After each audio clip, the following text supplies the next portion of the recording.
अभी आप सुन रहे हैं पुरसोलिया से गुज गुज बुझाई गुज गुज गुज गुज बुझाई।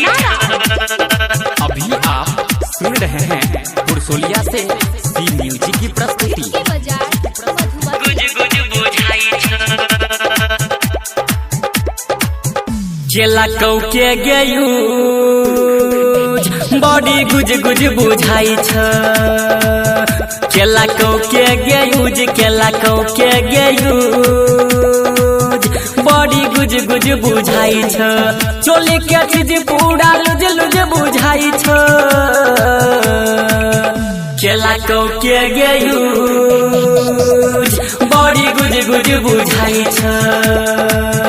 केला कौ के गयूज बॉडी गुज गुज बुझाई छ।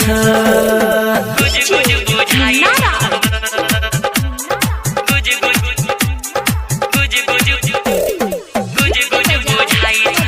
अभी आप सुन रहे हैं पुरसोलिया से सी म्यूजिक की प्रस्तुति। तोहर 16 के छेलौ जवानी गे जान के करा से तू जाके कर लही ने मान।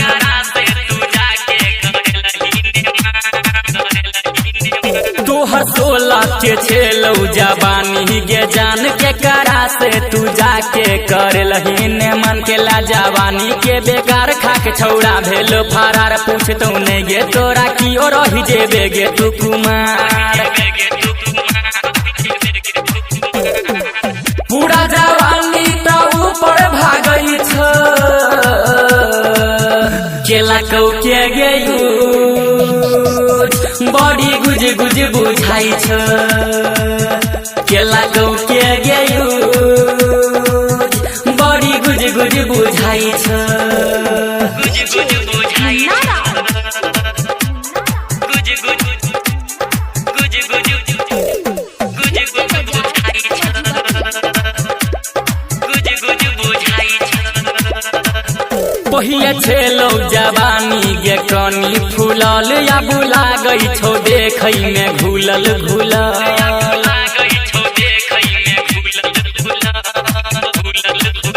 पहिले छेलौ जवानी गे कनी फूलल या बुला गई छौ देखै में घुलल घुलल। माथ पीटे छौ सब छौड़ा कहन के ललको गे तोरा। हमरा त लाग्या 1 2 3 10 गो केलको गे तोरा।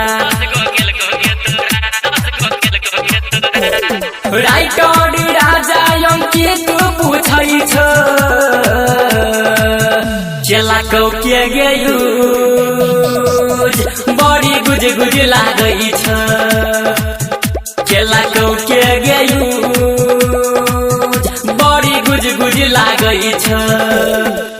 केला कौ के गयूज बॉडी गुज गुज बुझाई छ।